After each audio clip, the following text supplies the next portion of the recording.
Know the difference with Annex Wealth Management? Well, this might be the shortest segment ever done on this show. I'm going to ask Amy Kiiskila, an estate planning attorney and a wealth strategist at Annex Wealth Management, the following question. Do houses make for terrible wealth transfer vehicles? Yes. There you go. Segment's over. Thank you. No problem, Danny. No, we're not going to stop there. We're going to dig in a little deeper. Home may be where the heart is, but after it's inherited, it's where heirs must manage upkeep and deal with family conflicts related to what to do with it. What's a better way? And that's what we're going to explore. Used to be the American dream included not only buying a house, but passing that same house on to children. But what's the unspoken truth, Amy? It is a bit of an over-exaggeration to say that it's a terrible wealth transfer vehicle, but transferring your home to your children does come with some challenges. You can be passing along financial burdens, red tape, home maintenance responsibilities, potential family conflict, and housing market volatility. All of the above, right. A study from Money and Family found 68% of homeowners plan to leave a home or property to heirs, yet 56% haven't told them about their plans. That could be a problem. It could be a problem on a number of fronts. So if the estate plan doesn't specify who inherits the house, then the children might have to decide if they're going to own it together, which can create some conflicts, or if one of the children is going to take it over.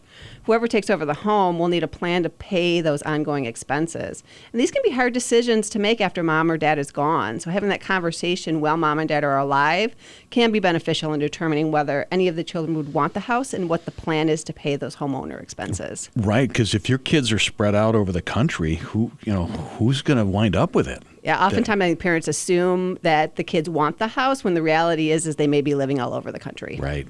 The question is, do houses make for terrible wealth transfer vehicles? Amy Kiiskila is an estate planning attorney and wealth strategist. She said, yes, kind of.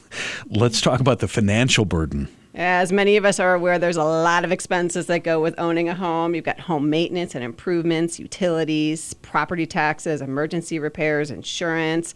Good idea for all the parties to know what those costs are.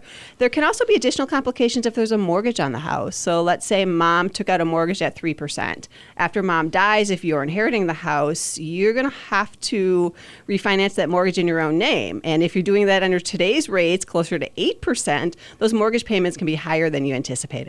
And what if the heirs want to sell the home? There's a lot involved with that. And let's say there's a couple of kids and they've got this hot potato now of a house.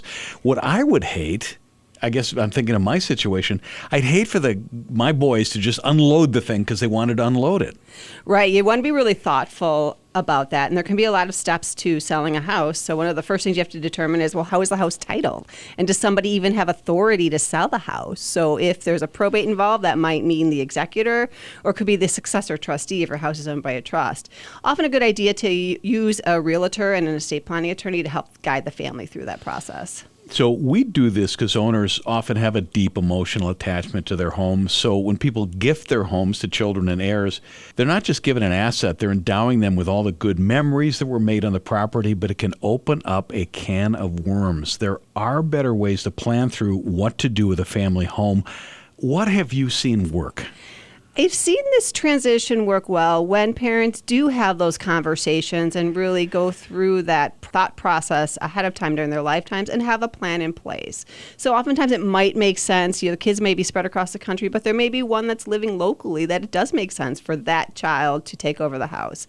Then you want to make sure your estate plan is written to take that into account. So let's take an example. All right, so you've got two children, mom and dad have a house worth $500,000 and other assets worth $3.5 million.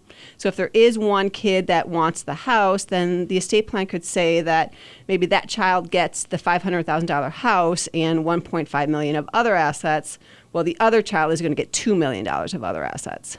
I guess it would be a conversation because first you need to talk to the kids, right, and see what they might be interested in. But do you need to negotiate with your kids? That's a different question. So it's important to set that up before you talk to the estate planning attorney, but then to put the plan in place and say, okay, guys, here's how it's going to go. Yeah, the estate planning attorney can walk you through what that process looks like. Sometimes you can set it up ahead of time. Sometimes you may not know. And so maybe your estate plan gives the children the option. Like you may not negotiate with your kids, but maybe they negotiate with each other after you're done. death to decide if one of them maybe wants to take over or buy the house from the other. There's a reason, Amy, that you're on the team, Amy Kiiskila, for stuff like this. She's an estate planning attorney, a wealth strategist at Annex Wealth Management. She and the rest of the bunch can help you. Amy, thanks for the time. Thank you, Danny.